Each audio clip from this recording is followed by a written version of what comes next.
बड़ी खबर आ रही है। भारत की कूटनीतिक सफलता का एक और जीता जागता उदाहरण आज देखने को मिला। आपको बताते चलें कि 12 फरवरी वाले दिन हमारे पूर्व सैनिक 8 पूर्व सैनिक कतर के द्वारा रिहा कर दिए गए, जिनको पिछले साल सितंबर में सुनाई गई थी मौत की सजा। जी हां, 8 पूर्व सैनिकों को जो कि नौसेना से रिटायर्ड थे और प्राइवेट कंपनी में काम करते थे। कतर में एक डिफेंस ट्रेनिंग देने वाली कंपनी में ये ट्रेनर हुआ करते थे और इनको अरेस्ट कर लिया गया था पिछले साल और बीते अक्टूबर में इनको मौत की सजा सुनाई गई थी। उसके बाद विदेश मंत्रालय ने इसमें हस्तक्षेप किया और लगातार इसमें प्रयास जारी थे। हालांकि कुछ समय बाद कतर की कोर्ट ने इनकी मौत की सजा को उम्र कैद की सजा में तब्दील कर दिया और उसके बाद प्रधानमंत्री मोदी की कूटनीति कुछ ऐसी काम आई कि उनको रिहा कर दिया गया। जी हां, 8 सैनिकों को रिहा कर दिया गया। ये सभी 60 साल से ऊपर के हैं और 7 लोग इंडिया वापस आ गए हैं। एक व्यक्ति अभी वहां पे रुके हुए हैं। Intervention of prime minister Modi it wouldn't be, आज हम आपके सामने खड़े नहीं हो रहे होते अगर इंटरवेंशन नहीं होता at that level, highest level. And specially government of India, उनके अथक प्रयास से कि वो कंसिस्टेंटली लगे रहे and we are there in front of you. आपको पूरी डिटेल में अगर बताते चलें कि ये जो 7 लोग थे ये कौन कौन थे और किस किस पद से रिटायर हुए और वहां पे ये क्या करते थे, इसकी पूरी डिटेलिंग अगर आपको दें तो इन 7 लोगों के नाम कैप्टन नवजेत सिंह गिल हैं, कमांडर पुणेंद्र तिवारी हैं, कमांडर सुगनाकर पकाला हैं, कमांडर संजीव गुप्ता हैं, कमांडर अमित नागपाल हैं, कैप्टन सौरभ वशिष्ठ हैं, कैप्टन वीरेंद्र कुमार वर्मा हैं और नाविक रागेश हैं। आपको बताते चलें कि पूरा मामला अगर सिलसिलेवार आपको बताएं तो ये करीबन 45 दिन पहले ही मौत की सजा को उम्र कैद में बदला गया था और उसके बाद इनको रिहा कर दिया गया।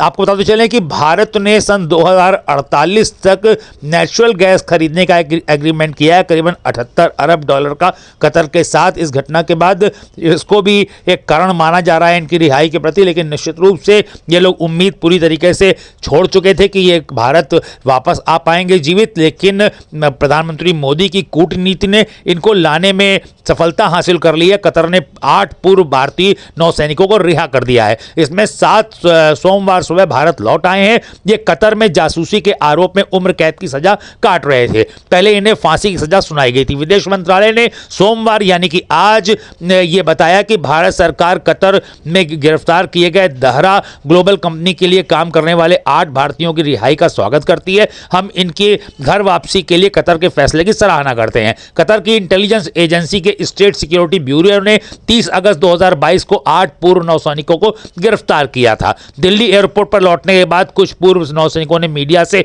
बात करी। एक पूर्व नौसैनिक ने कहा कि बिना पीएम मोदी के हस्तक्षेप के हमारा भारत लौटना संभव नहीं होता। बड़ी खबर, भारत सरकार के लगातार प्रयासों के बाद ही हम वापस आ सके। एक अन्य पूर्व सैनिक ने कहा कि हम 18 महीने बाद भारत आ सके हैं। हम पीएम मोदी और भारत सरकार को उनके प्रयासों के लिए धन्यवाद दे रहे हैं और घर लौटकर हमें अच्छा लग रहा है। ये सभी अफसर कतर की नौसेना को ट्रेनिंग देने वाली एक निजी company Dahra global technology and consultancy में काम करते थे। Dahra global defence service provide करती है। ओमान एयरफोर्स के retired squadron leader Khamis Al Ajmi इसके प्रमुख हैं। उन्हें भी 8 भारतीय नागरिकों के साथ गिरफ्तार किया गया था, लेकिन नवंबर में उन्हें छोड़ दिया गया था। गिरफ्तारी से करीब 14 महीने बाद 26 अक्टूबर 2023 को इन सभी पूर्व नेवी अफसरों को मौत की सजा सुनाई गई थी। 28 दिसंबर 2023 को इनकी मौत की सजा उम्र कैद में बदली गई थी।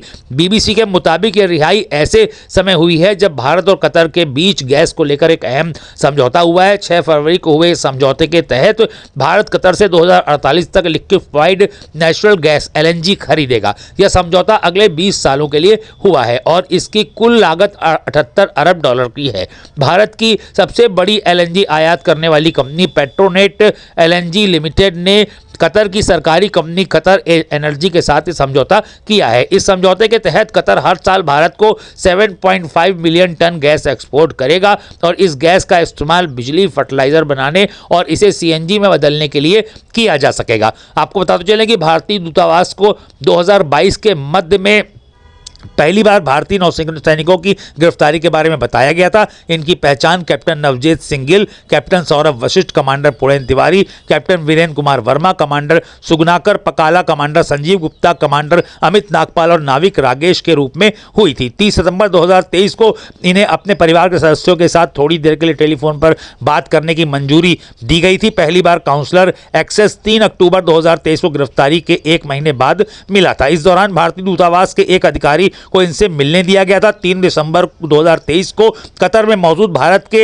एम्बेसडर निपुल ने 8 पूर्व सैनिकों से मुलाकात करी थी। बड़ी खबर आ रही है, भारत के अरेस्ट हुए पूर्व 8 नौसैनिकों को कतर गवर्नमेंट ने रिहा कर दिया है और इसे प्रधानमंत्री मोदी की बड़ी कूटनीति माना जा रहा है।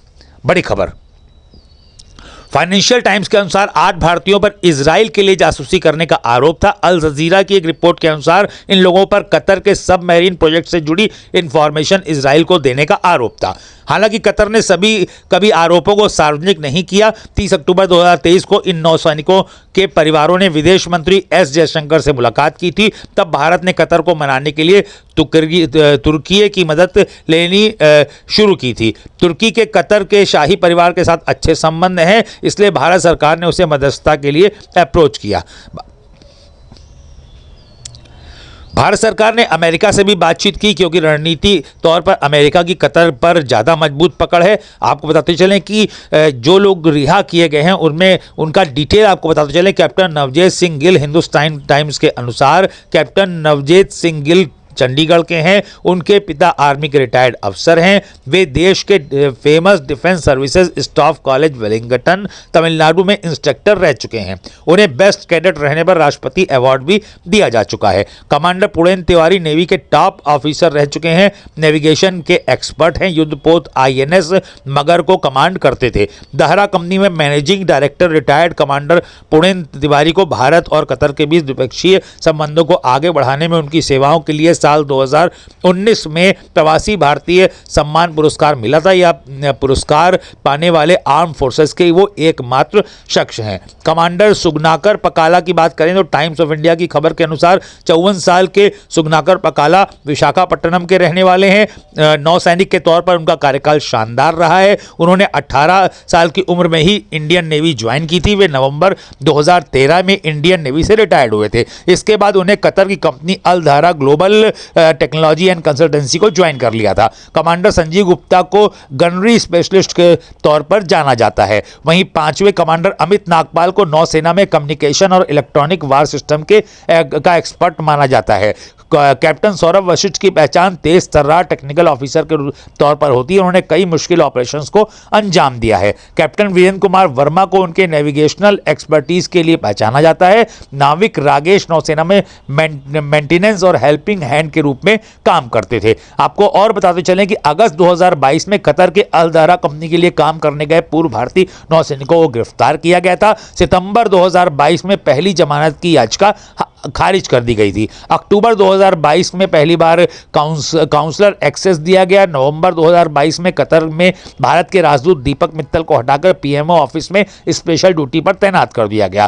पूर्व नौसेना अफसरों की रिहाई से जुड़े एक सवाल पर विदेश मंत्री एस जयशंकर ने संसद में कहा कि यह संवेदनशील मामला है और उनकी रिहाई हमारी प्राथमिकता है। मार्च 2023 में गिरफ्तारी के 7 महीने बाद पूर्व नौसैनिकों की पहली सुनवाई हुई। जून 2023 में पूर्व नौसैनिकों की दूसरी सुनवाई हुई। अगस्त 2023 में पूर्व सैनिकों का कतर की जेल में 1 साल पूरा हुआ। अक्टूबर 2023 में कतर में भारत के राजदूत विपुल ने जेल में कैद पूर्व नौसैनिकों से मुलाकात करी। मौत की सजा अक्टूबर 2023 में ही मौत की सजा सुनाए जाने के बाद भारत सरकार ने हैरानी जताई। कहा उनको छुड़ाने के लिए कानूनी रास्ते खोजे जा रहे हैं। विदेश मंत्रालय ने बोला हम फैसले की डिटेलिंग के बारे में के इंतजार में हैं। अक्टूबर 2023 में ही विदेश मंत्री एस जयशंकर ने पूर्व नौसैनिकों के परिजनों से मुलाकात की थी और 26 अक्टूबर 2023 को मौत की सजा सुनाई गई। तो आपको बताते चलें कि 3 दिसंबर 2023 को भारत के एम्बेसडर ने मुलाकात की थी और 28 दिसंबर 2023 को मौत की सजा उम्र कैद में बदली गई थी। और बड़ी खबर 12 फरवरी 2024 को 8 में से 7 पूर्व सैनिक दिल्ली लौटे। हालांकि इन्हें कब रिहा किया गया इसकी जानकारी नहीं है, जिसमें एक पूर्व सैनिक अभी वहीं पे मौजूद हैं। ठोस सबूत मौत नहीं, फिर भी कतर ने भारतीयों को सुनाई थी सजाए मौत, और इन सभी भारतीय पूर्व नौसैनिकों की उम्र 60 साल से ज्यादा है। बड़ी खबर।